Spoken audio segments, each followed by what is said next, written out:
Bintan sesuatu punya potensi yang luar biasa. Jangan pakai jurus dewa mabuk gitu. Jadi harus perhitungan betul, ini bisa buka, ini enggak. Harus berani. Karena itu tadi disampaikan Pak Duri tadi, 60% PAD Bintan dari sektor pariwisata. Kalau misalnya bicara soal COVID nih Pak, ada dengar belum Pak kalau kapan nih kita berakhir atau vaksin?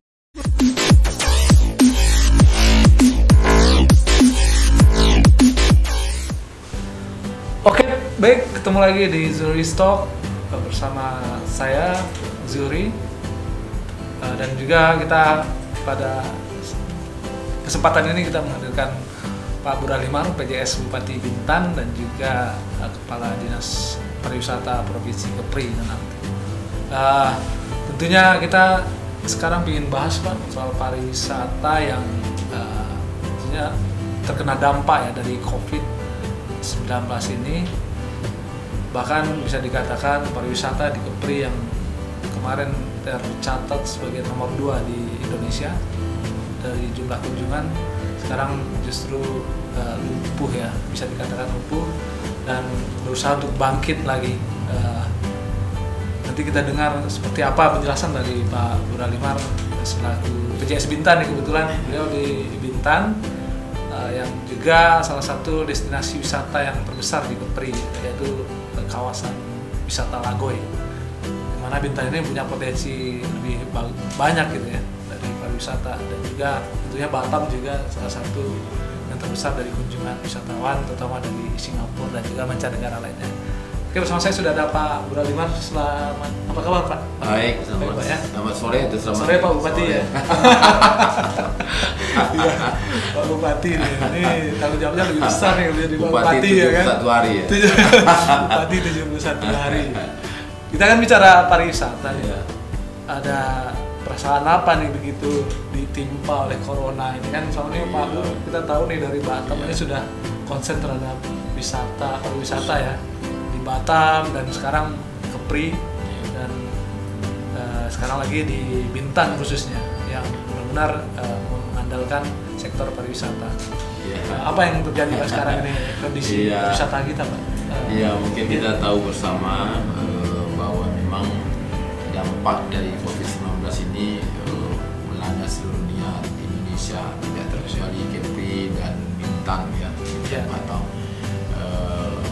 Saat ini kebetulan ditugaskan sebagai PJS Bupati Bintan. Kebetulan Bintan juga sasaran kita ya, menjadikan satu destinasi terbaik di Kepri. Kebetulan masuk ya, alhamdulillah masih bisa, walaupun 71 hari kita bisa berbuat untuk Bintan, mungkin bertindak saran masukan nanti untuk pemimpin berikutnya.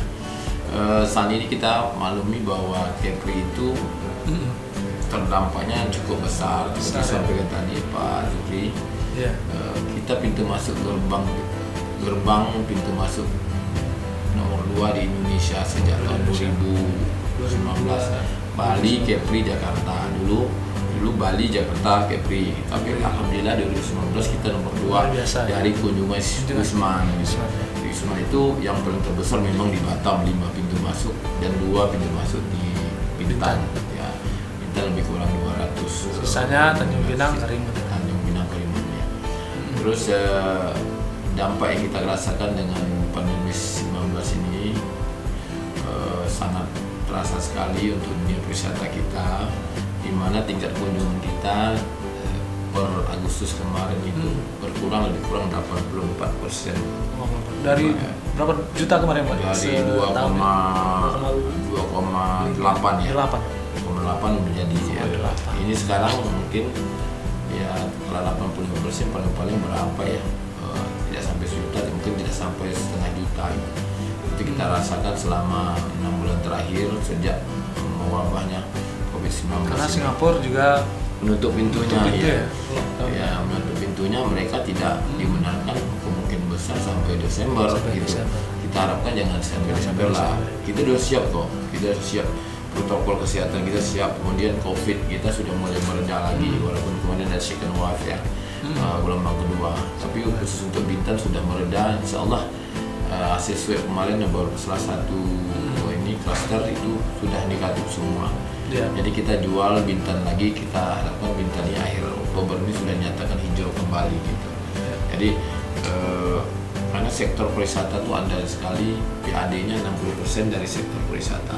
Iya, sebenarnya kan berwisata ke Bintan itu kan nggak dilarang, Pak ya? Nggak dilarang. Nggak dilarang ya. Ya mungkin yang ada di masyarakat mungkin dilarang atau apa ya. Nggak dilarang. Padahal kalau wisatawan lokalnya tetap atau wisatawan Nusantaranya juga tetap berkunjung masih bisa, Pak ya? Bisa. Kita harapkan memang demikian. Samping wisatawan lokal kita di Bintan sendiri atau kabupaten kota yang ada di Kepri yang berkunjung ke Bintan, terutama kalau yang ada sekarang Lagoy. Padahal kita punya lain, ada Kawal, ada Pantai Trikora dan lain-lain yang bisa kita andalkan di luar Lagoy. Tapi memang nggak apa-apa, semuanya mau ke Lagoy nggak apa-apa, nggak ada larangan ke Lagoy. Ada aturan Marjoli, Mojo 3 dan lain-lain sampai ke Bintan Agro ke sana gitu. Dan luar biasa potensi ini. Jadi silakan datang ke Bintan, tidak ada larangan. Kemudian sama daerah lain kita menerapkan di paling-paling rapid test ya. Rapid test itu, hasil rapid test itu kan 14 hari. Datang ke Lagoy misalnya harus tunjukkan rapid test yang masih berlaku ya masuk. Tidak ada masalah gitu kan. Jadi terus awalnya Bintan itu hijau, sekarang agak orange ya. Insya Allah nanti dalam waktu dekat sudah hijau kembali. Nah, ini kita gesa terus, kita promosi terus. Bintan ini sesuatu atau destinasi yang bisa dikunjungi. Dan beberapa hari ini 2 bupati bahkan datang gitu. Hari ini Bupati Sangir Talaut dengan rombongan.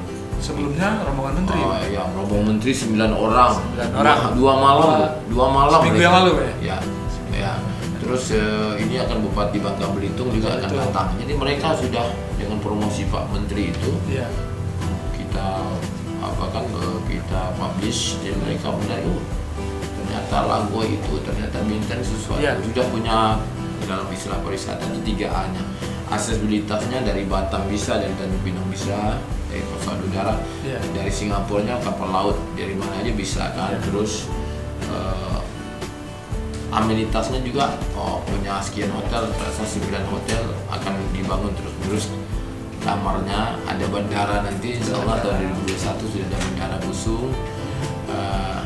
Kemudian atraksinya ada, atraksi lautnya, atraksi alam. Atraksi kan ada 3, budaya, alam, buatan. Ada budayanya bisa kita impor atau kita masukkan dari masyarakat sekitar Tanjung Pinang budaya. Tapi atraksi lautnya luar biasa. Kita makan tagline-nya Bintan itu adalah surganya sport tourism. Event yang kita punya banyak ya, internasional semua. Internasional semua. Triathlon ya. Menran, Ironman, Tour de Bintan ya. Sekali ikuti bisa sampai 2.000 orang gitu. 2.000 orang bisa pesertanya. Jadi sesuatu untuk Bintan ke depannya. Jadi bangga kita punya satu daerah di Kepri itu yang bernama Bintan. Nah, harapan masa depan pariwisata Kepri dan Indonesia gitu. Iya.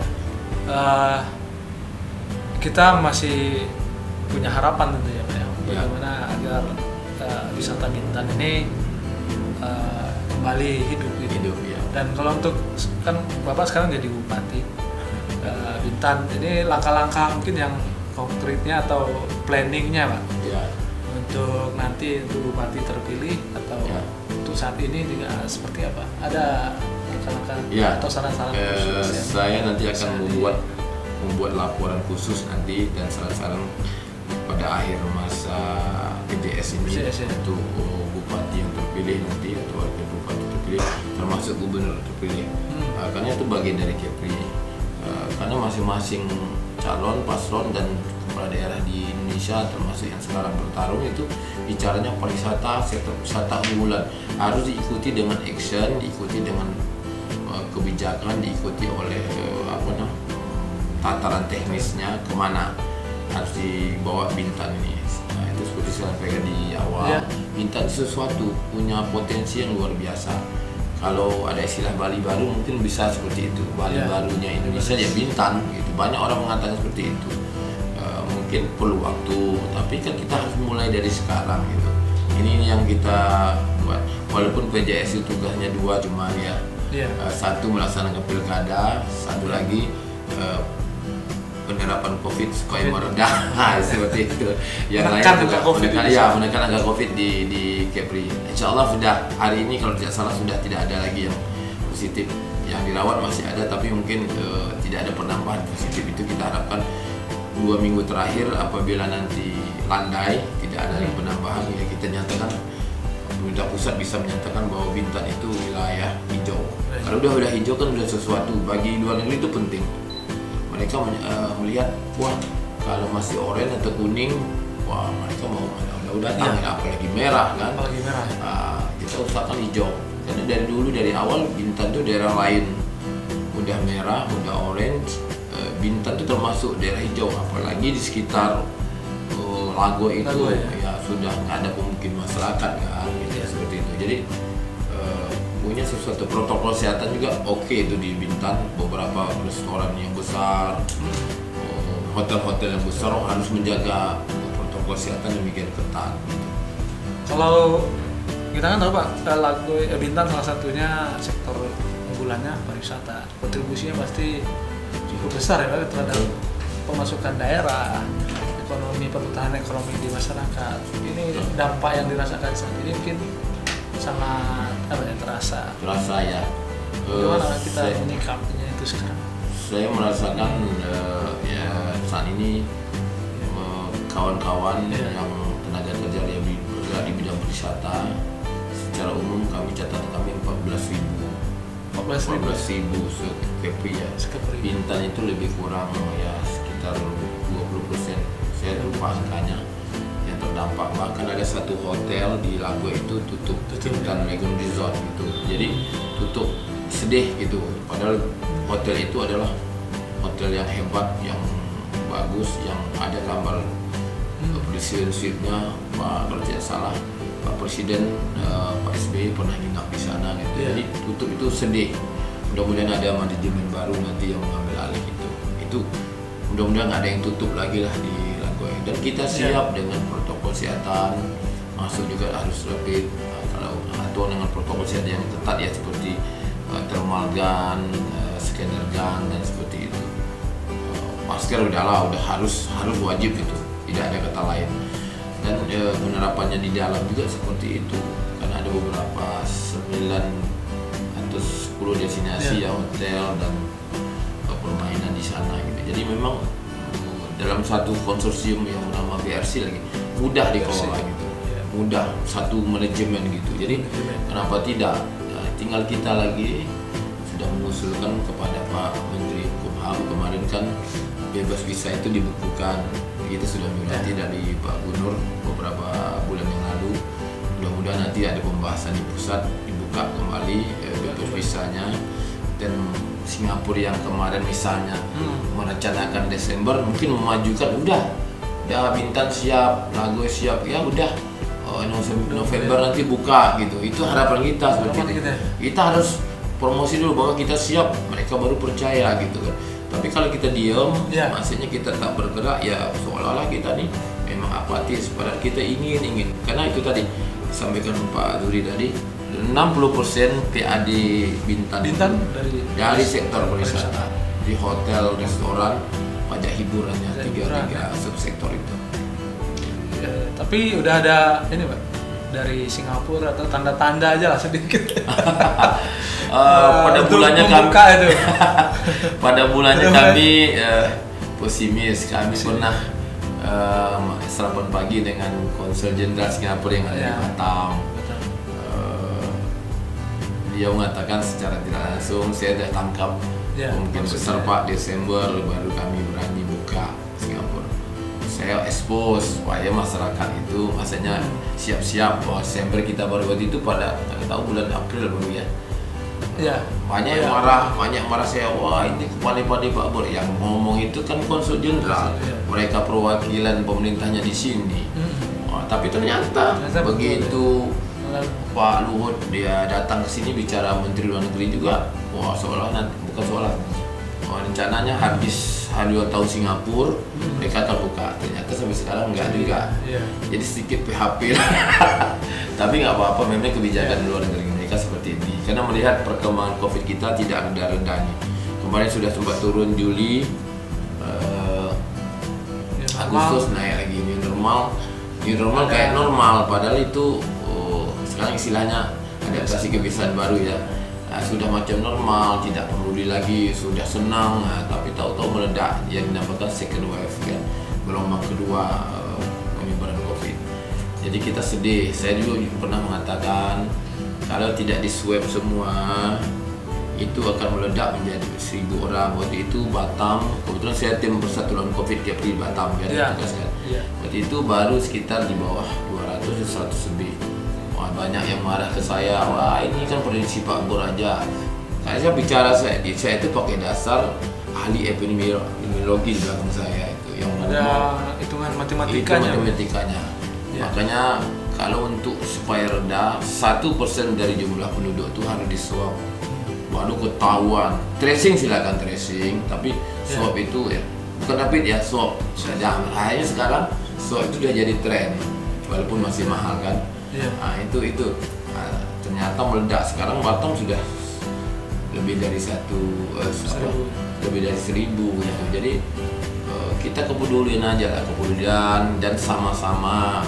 Tidak perlu ego sektoral, tidak perlu kita meremehkan online atau bagaimana ya. Harus sama-sama lah menuju kehidupan lebih baik ini. Karena kita punya kelemahan masing-masing, jadi saling menutupi. Yuk kita kerjasama antara provinsi, kabupaten, kota yang lintasannya Batam, Bintan, Tanjung Pinang kan itu juga kan, Karimun. Ya harus seperti itu bersama. Kalau tidak bersama, saya yakin tidak akan atasi di masalah COVID ini. Itu saya rasakan, kita rasakan. Tapi ya kita hanya bisa menyampaikan eksekusi kan pada daerah masing-masing seperti itu. Kebetulan saya di Bintan, saya mulai menerapkan itu. Kita bikin posko COVID disatukan dengan posko Des Pilkada. Makanya kita mau terjemahkan apa yang disampaikan Bapak PJS Gubernur, mewujudkan pilkada sehat.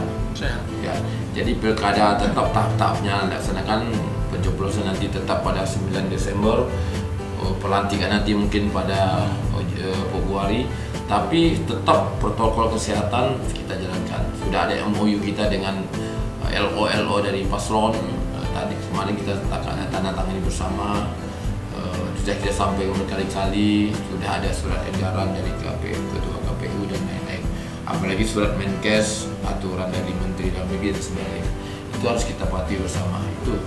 Jadi sejalan itu Pak Azuri, antara pilkada sukses, masyarakat tetap sehat, dan sudah selesai nanti yang enak kan ya siapa yang terpilih itu enak kan, waktu terpilih vaksin sudah ditemukan, sudah normal kembali, yang mereka enak menjalankan tugasnya. Itu yang kita kejar, bukan sesaat gitu, tapi berkelanjutan seperti itu.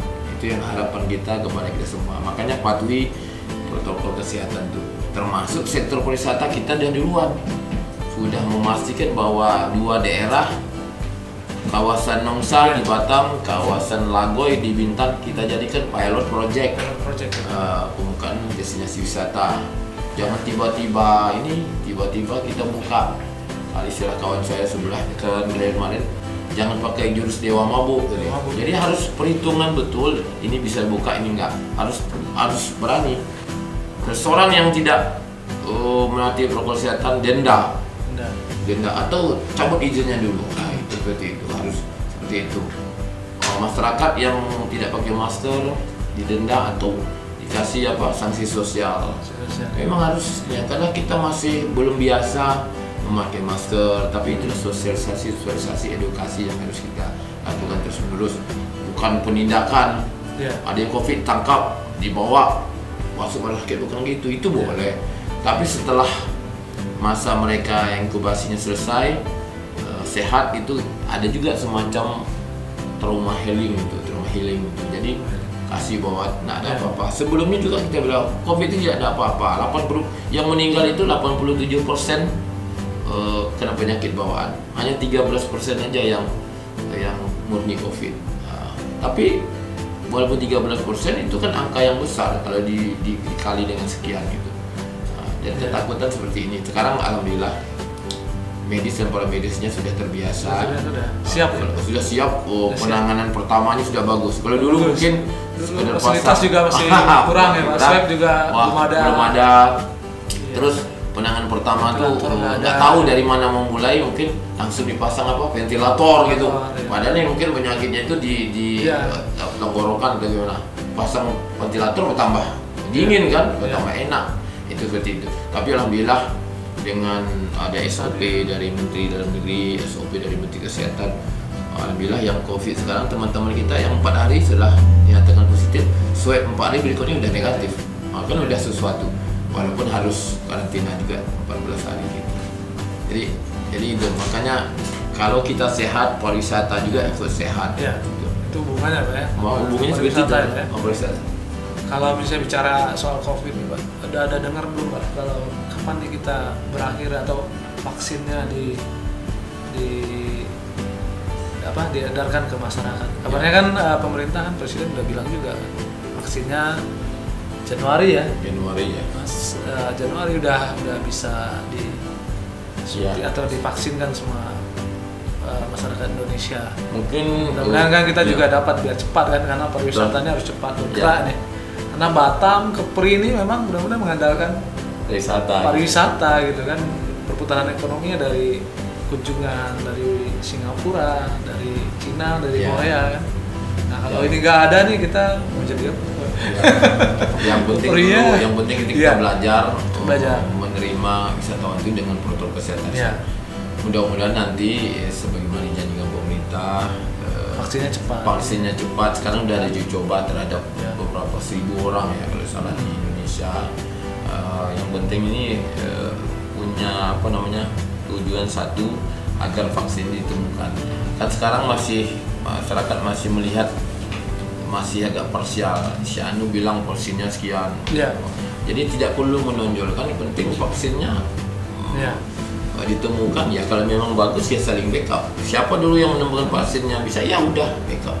Yang penting masyarakat sehat. Nah itu saya lihat itu masih simpang siur vaksin. Tapi kita percaya dengan pemerintah, Pak Presiden Pak Jokowi mengatakan insya Allah nanti pada bulan Januari vaksin ditemukan dan kita bisa lakukan penyuntikan atau obatnya, makan kayak obat flu gitu, kita flu makan obatnya sehat gitu. Hari sehat gitu ya. Bukan hanya vaksin aja tapi obatnya udah ketemu gitu. Jadi ya yang biasanya cepat positif ya tidak positif lagi kan mungkin. Atau hasil swabnya sekarang udah 4 jam. Kalau kemarin nunggu kan delaynya masih banyak 4 hari 5 hari. Ada banyaknya sampelnya masuk. Sekarang mungkin kita coba mengadakan pernah provinsi, kita mudah-mudahan kita doakan 4 jam udah bisa ketahui hasil. Kan lebih yakin. 4 jam belum sempat kemana-mana dia positif, langsung di karantina. Tapi kalau 4 hari udah itu yang terjadi. Makanya bilang swab itu yang utama yang harus. Jadi kalau begitu swabnya dengan sebanyak-banyaknya, jadi bisa ketahuan yang kena itu mungkin ada hubungan satu sama lain. Klasternya bisa kita kurangi dan itu bisa kita blokir. Insya Allah ya kalau seperti itu bisa kita atasi. Ini bercampur ini ada masalah bicara COVID, bicara pariwisata, tapi ada hubungan dengan pariwisata. Ada hubungan. Ya, kalau relevansinya pasti ada. Kalau itu kita atasi di Kepri ini landai, yakin orang Singapura. Kenapa salah satunya mereka sampai menunggu bulan September? Mereka punya keyakinan, mereka kan punya pakar di sana. Ini di Kepri ini ya tidak rendah COVID-nya. Mereka punya kajian juga, ahli-ahli mereka. Seperti kita juga, kita punya epidemiolog, kenapa tidak dipakai? Mungkin tenaga teknisnya di dokter-dokter, tapi yang berencana gitu epidemiolog. Kita sudah seminar kemana-mana gitu. Bahkan kita datang kemarin Al-Ghazi untuk tracing pakai gelang gitu. Udah datang, silakan mau pakai. Saya hanya mendatangkan saja gitu. Jadi harus berani membuat gebrakan agar masyarakat kita itu tenang gitu kan. Saya yakin ya nanti kepala daerah yang terpilih kita harapkan seperti itu, bisa menerapkan protokol kesehatan dengan baik dan masyarakat yakin berjaya. Saya rasa mungkin penanganan COVID-nya beres, nanti mungkin orderannya terpilih seperti itu. Nah, jadi ya itu hubungan dengan pariwisata ya tetap kalau COVID-nya mereda, Wisman tuh percaya, Wisnu tuh percaya datang ke Kepri ini, termasuk ke Bintan, ke Batam dan lain-lain. Tapi kalau COVID-nya langsung meledak satu hari sampai 100 sampai 50, orang mau percaya apa? Ketakutan.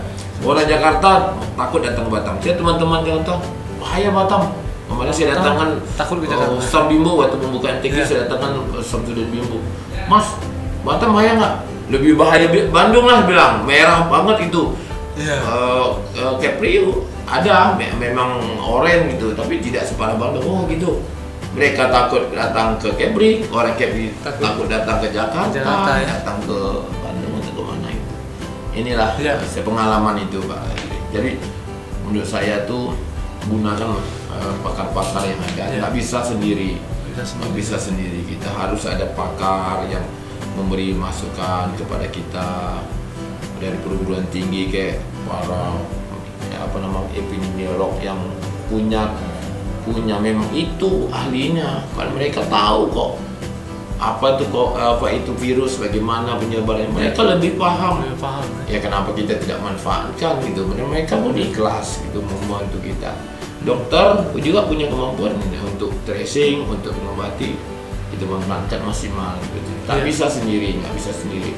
Kalau kita bersama, apalagi Forkopimdanya aktif, perintah dari Pak Panglima, perintah dari Pak Kasat, Pak Kapolri bahwa polisi, tentara harus habis-habisan untuk mendukung. Makanya mereka terjun. Kalau mereka bukan tugas pokoknya terjun, kenapa kita nggak lebih care terhadap penanganan COVID itu? Gitu. Oke Pak. Nah sekarang ini kan memang restoran, hotel, tempat wisata itu kan banyak yang terpukul, artinya usahanya banyak yang mandek gitu ya. Tapi ada juga sekarang kan udah mulai buka. Apa yang diandalkan mereka sekarang untuk terus bertahan dalam kondisi seperti ini? Apa yang mereka lakukan? Ya, banyak dari pelaku pariwisata itu udah beralih profesi sementara. Jadi apa? Pertama dulu karena ini teman-teman sebagian besar jualan APD, bukan jualan. Ada jual baju ini baju apa namanya, azbat terus masker, jual masker itu pertama. Tapi karena sekarang sudah banyak jual masker, sudah banyak di pasaran, apalagi masker medis itu dulu kan tertahan, terbatas. Sekarang udah bisa lancar, makanya kita berani ke masyarakat masker medis. Batam pun ada yang produksi juga, Pak Nusa udah kita sudah bantuan kemarin kan. Jadi memang seperti itu waktu pertama seperti itu. Terus ada jual sembako, ada jual dari online. Kalau ini yang pelaku ini pekerja wisata. Ya? Oh, yang terdampak sekarang kan memang yang travel. Mereka kan duitnya kan begitu, ada paket dapat duit gitu kan. Bukan gaji mereka. Tapi karena COVID semua booking semua bookingan mereka terhambat, bahkan dibatalkan. Mantap dong Pak ya, makan tabungan. Terus ada yang bergerak sekarang di bidang kuliner, yang banyak sekarang bidang kuliner, jualan makanan.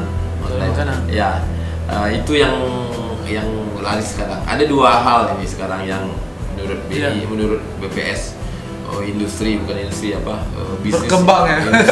Industri mau susul COVID itu dua, satu kuliner, yang kedua IT seperti podcast ini yang orang butuh sekarang, ordering online semuanya itu dua hal itu. Kalau operatornya Pak, kalau pelaku pariwisatanya atau pemilik hotel atau pemilik tempat wisata itu mereka lakukan apa sekarang?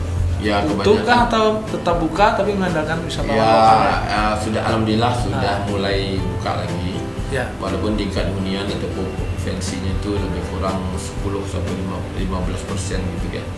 Tapi ada pasti juga hotel, ada beberapa hotel yang berani buka pada saat itu, banyak yang nginap di sana, 60%. Ada beberapa hotel sasaran mereka karena di perusahaan mereka tutup, bagaimana mereka mengasingkan diri dengan kebijakan perusahaannya, menambah jumlah hotel aja. Waktu saat COVID tidak semua hotel tutup, ada beberapa hotel buka. Yang tutup itu kasihan, seperti di Batam itu kan Nagoya Plaza setahu saya tutup sama sekali. mudah-mudahan ada manajemen baru. King ya Pak. Iya, beberapa lah. Beberapa ya. Sedih, tapi sudah mulai buka. Kecuali Nagoya Plaza sekarang.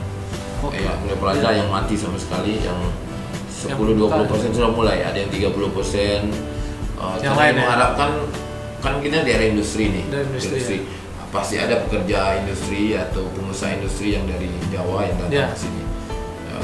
Ya pasti 10-20% lah tingkat huniannya. Pelan-pelan, tapi saya yakin makin lama makin kita memuati protokol kesehatan, makin lama ini tingkat hunian hotelnya termasuk length of stay-nya makin Ya. tinggi. Gitu. Harapan kita kan jangan sampai Pak okupansinya justru pas year COVID kan. Wah, ada kan beberapa kan. Ada. Kemarin direncanakan 2 kalau di Batam. Jangan sampai nanti semuanya malah jadi Jangan. tempat isolasi. Ya, tapi kan itu mereka beda visi lagi nanti. mereka menerima itu karena mereka sudah kewalahan, tingkat kamar mereka sudah tidak terpakai selama 6 bulan, biaya pengelolaan tinggi. Jadi siapapun Sekaligus masuk membantu terima, ya. benar sudah koordinasi ke kita beberapa hal. Silakan mereka menangani pasien COVID yang terdampak COVID ya, yang positif terutama atau yang close kontak dengan yang positif, karantina diri selama 14 hari. Iya. Salah satu hotel saya bilang jaga aja, jadi jangan orang lain dikasih masuk dulu, betul-betul tingkat huniannya bisa 60% tuh, betul-betul jaga protokol kesehatan mereka saja yang di sana, jangan gabung dengan Ya. tamu umum. Kalaupun iya, lantainya dibatasi, Ya. mungkin lantai 6 sampai apa gitu untuk pasien COVID atau yang terdampak, yang bawah tetap jangan Ya. biarkan mereka turun, Ya. harus di kamar terus. Jadi jaga sama satpam, kalau mau turun yang penting aja lah. Jadi ya selama 14 hari dan menambah juga, ada hikmahnya, menambah juga tingkat hunian hotel. Tapi sementara sifatnya, kita maunya kan terus menerus gitu. Dan yang kita harapkan bukan dari Bukan, COVID jangan itu ya. mentang-mentang pasien COVID itu insidental aja. Insidental. Karena tidak ada tempat yang menampung mereka di perusahaan. Kalau di rumah lebih bahaya lagi, bisa menular ke tetangga, anak, istri gitu. Ya. Itu kita sudah ngasih advice kemarin, ya terserah lah perusahaan mau cara apa gitu. Iya. Jangan sampai ke rumah lah. Tapi kalau itu tidak tertangani, harus kita care. Iya. Oh, manajemen perusahaan ini kebetulan ketemu, saya kasih saran ini langkah-langkahnya. Terserah. Kalau bagi kita kan penindakan tidak berada di kita gitu. Ya. Ya saran aja, karena pengalaman saya di Ketua Tim Persatuan COVID Batam dan juga di Dinas Pariwisata sudah kemana-mana saya lihat perkembangannya. Kemudian kebetulan sekarang di PJS Bupati Bintan, khusus Bintan, saya akan coba berbuat selama 2 bulan ini. Yang langkah pertama saya sudah pos bersama Des Pilkada dan penanganan COVID, kita satukan sekarang. Satu ruangan, satu tempat sudah kita siap datanya, siapkan data apa saja menyangkut COVID dan menyangkut peta politiknya juga sudah, tinggal klik aja keluar berapa pemilih di kecamatan ini. Dan jadi kalau mau datang ya wartawan bisa akses, siapa pun bisa akses ke sana. Biar masyarakat tahu, wah udah persiapan kita. Jangan bilang kita cuek, jangan bilang nanti kita mau tidak mau tahu dengan kehidupan masyarakat. Ya itulah tugas pemerintah seperti itu. Bagaimana masyarakatnya sejahtera, bisa bekerja, sehat, sejahtera, bisa sehat, walafiat seperti itu. Jadi kita lakukan terus menerus, jangan sampai kendor. Seperti pakai masker, jangan sampai kendor. Pakai masker. Jaga jarak. Sampai saya bilang ini, pakai masker ya Pak Juri. Ya. 2 aja nggak bisa pakai masker itu pada saat makan dan saat tidur. Yang lain pakai masker. Pakai masker. Mungkin mandi lah ya. Iya pakai masker, begitu kita selesai semua pakai masker. Nah, seperti ini dibenarkan dalam protokol kesehatan, dibenarkan. Kita talk show, kita pidato, kita makan. Ini kan masuk edukasi ya, Pak. Kita kan menyampaikan informasi. Iya betul. Kalau kita pakai tutup nanti suara kita nggak mana-mana gitu. Nggak dengar, nggak sampai informasinya. Jadi ini bukan kami nggak pakai masker ya, kita pakai, ada masker kita nih biar pemirsa bisa tahu. Ya. Nah itu. Ya itu harapan kita pada masyarakat kita Pak. Jadi kita ingin Kepri ini, sedih sih kalau memikirkan pariwisata Kepri, tapi itu kan kehendak dari atas semua supaya kita lebih inovatif, kreatif seperti kawan-kawan tadi berubah jadi penjual kuliner, ada juga hasilnya dan bahkan kuliner meledak sekarang. Industri makanan minuman yang bisa online gitu, banyak teman-teman sudah seperti itu. Jadi nunggu Singapura meledak nanti keluar. Ini rebound ya Pak. Harus siap-siap. Nah, ini bahayanya lagi kalau protokol kesehatan kita nggak siap, begitu mereka buka pintu keluarnya ternyata nanti meledak lagi, kita disalahkan lagi, nggak percaya sama sekali lagi dengan kita. Jadi memang harus dari hati lah ngurusnya, menurut saya dari hati ngurus sesuatu itu baru bisa dapat tesnya, baru bisa kemudian bekerja sama dengan orang lain. Iya. Saya enak nih kalau bicara wisata. 2 hari 2 malam saya bisa main podcast dan bisa. Ini karena waktu kita 40 menit ya. 40 menit ya, itulah. Mungkin ya itu yang dapat mungkin sekedar ini ya, berbagi pengalaman untuk kita bersama. Mungkin ada sesi lah mungkin. Tapi saya ingin tidak ada maksud lain agar pilkada kita sukses seperti Pak Guru pesan, mewujudkan pilkada sehat, pilkadanya tetap jalan tahap demi tahap sampai nanti pelantikan, protokol kesehatan tetap jalankan, penanganan COVID tetap, jangan gara-gara pilkada yang hanya 50 orang, yang 50 orang boleh kampanye satu ruangan atau di luar ruangan, jangan nanti meledak. Sampai ada klaster pilkada kan malu kita, berarti kita dianggap tidak mampu kan. Masa nggak bisa ngatur 50 orang aja? Kan itu. Ini pasti ada yang bertanya nih Pak, kalau Pak Bur bisa jadi Bupati Bintan ini kan, tiba-tiba jadi Bupati Bintan ya kan?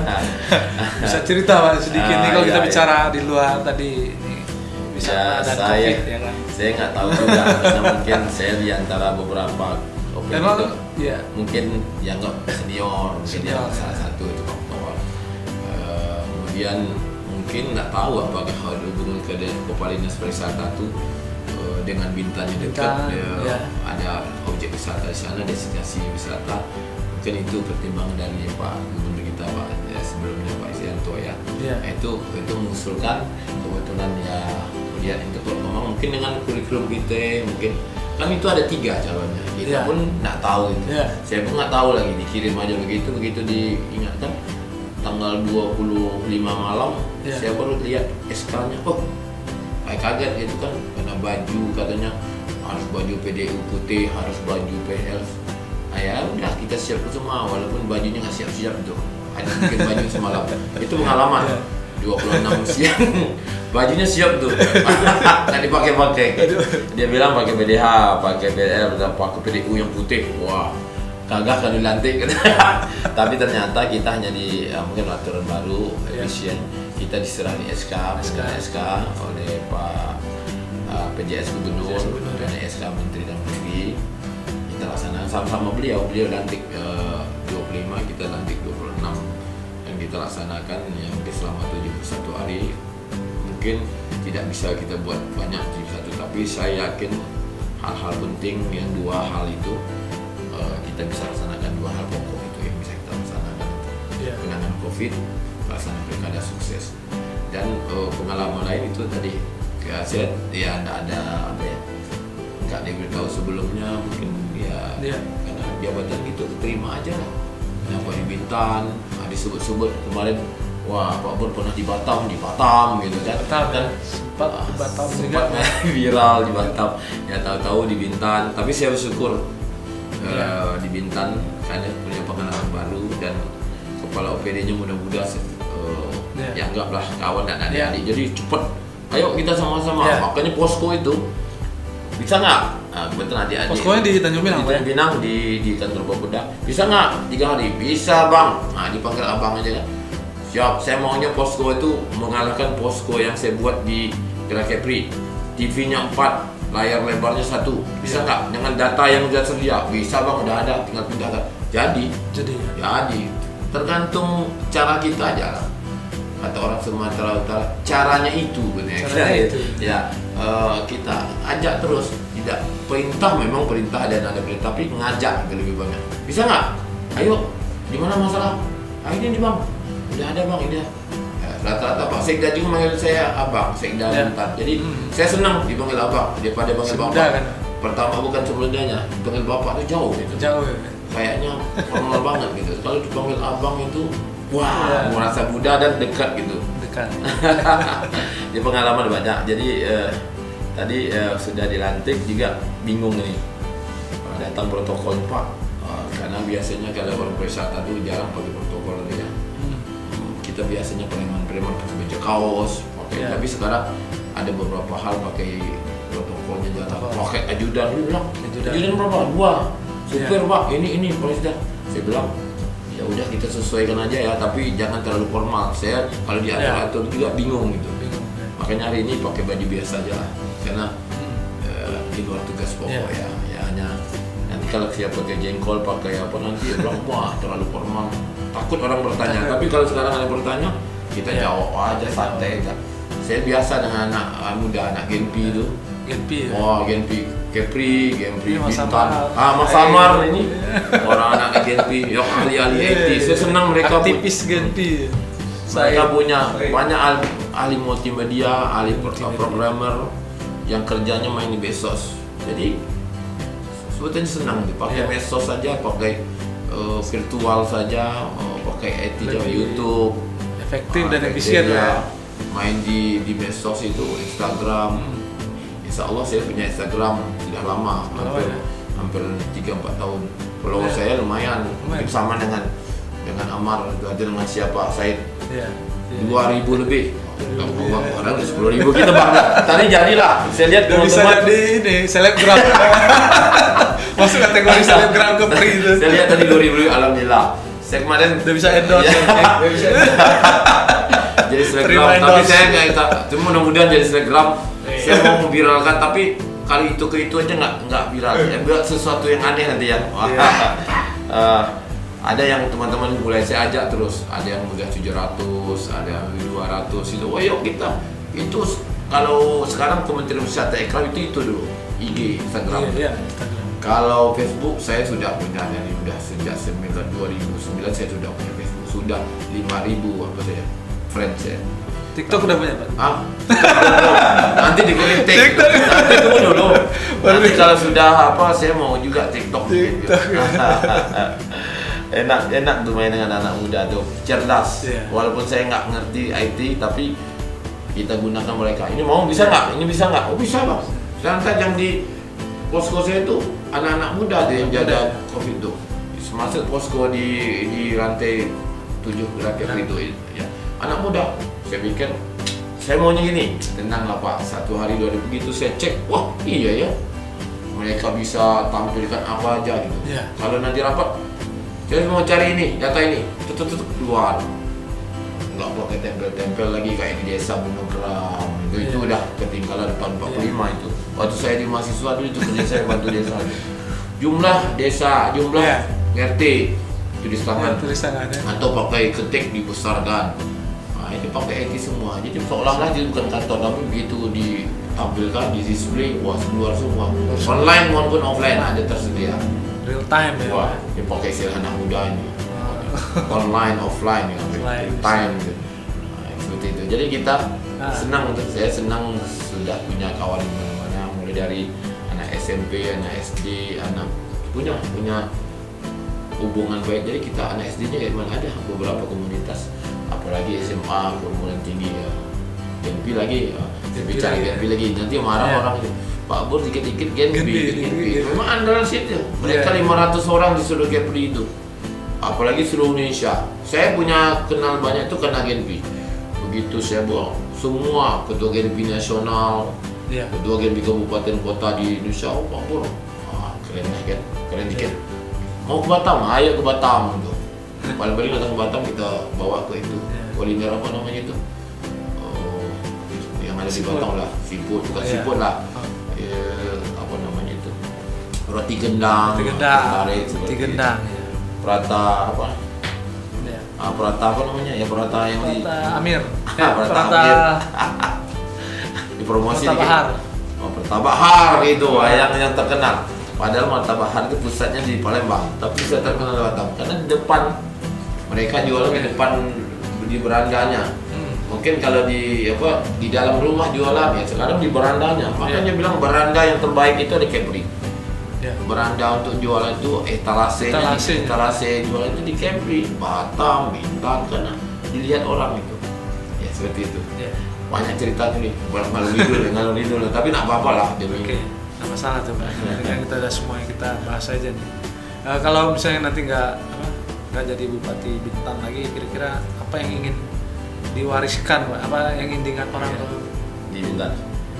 Ya, saya COVID-nya atau pilkada sukses ya, pasti itu ya. Ya salah satu dua itulah. Harus COVID menurun ya kan?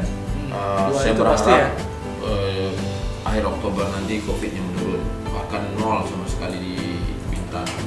Kalaupun ada satu hari, kali berapa tidak ada sama sekali. Pilkadanya sukses, kita sudah koordinasi terus dengan Bawaslu, Ketua KPU, Forkominda sudah sowan, Ketua Alam, Ketua Komisi sudah sowan nih.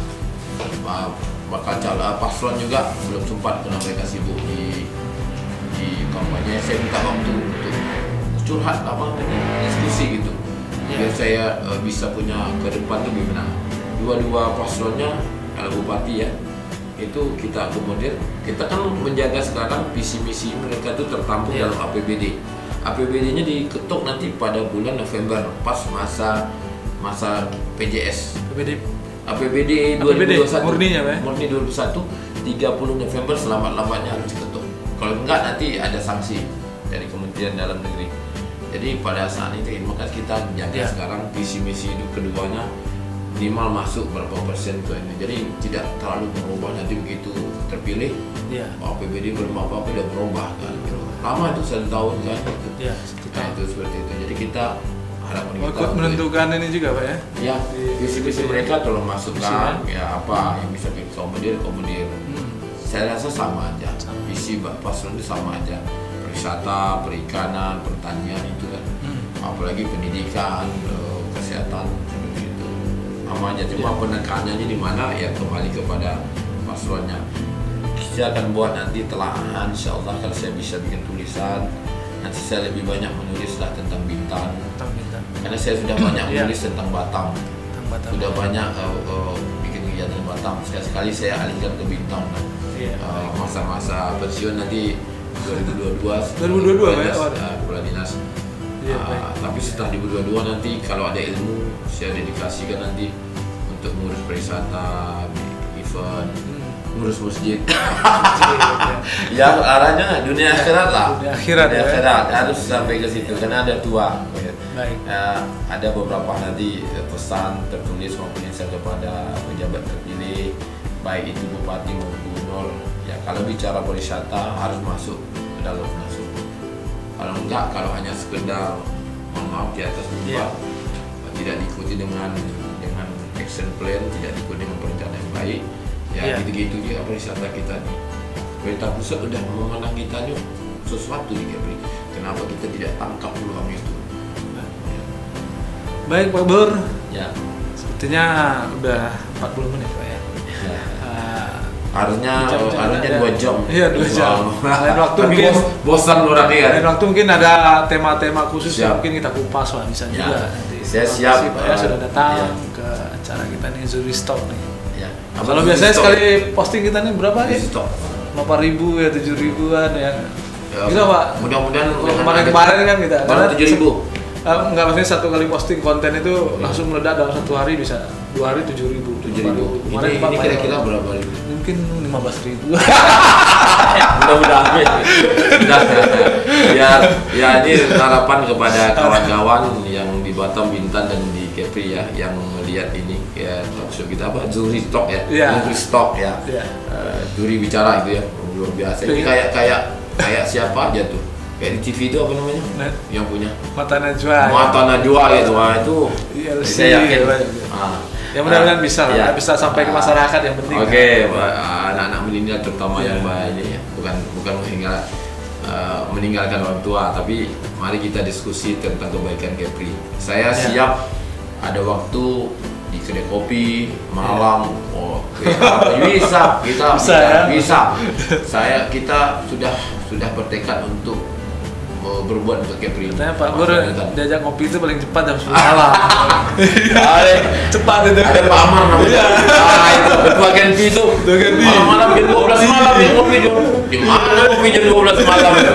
Tapi ayo gitu. Ayo gitu ya. Walaupun kadang ngantuk-ngantuk tapi ceritanya enak. Baru minum kopi itu seteguk ya. 1 teguk 2 teguk udah segar kembali. Segar. Insyaallah gitu. Oke, baik Pak Bur, Ya, terima makasih. kasih Pak PJS Bupati Bintan udah datang ke sini. Mudah-mudahan kita jumpa lagi di lain waktu di Zero Stop. Terima kasih. Assalamualaikum warahmatullahi wabarakatuh. Waalaikumsalam.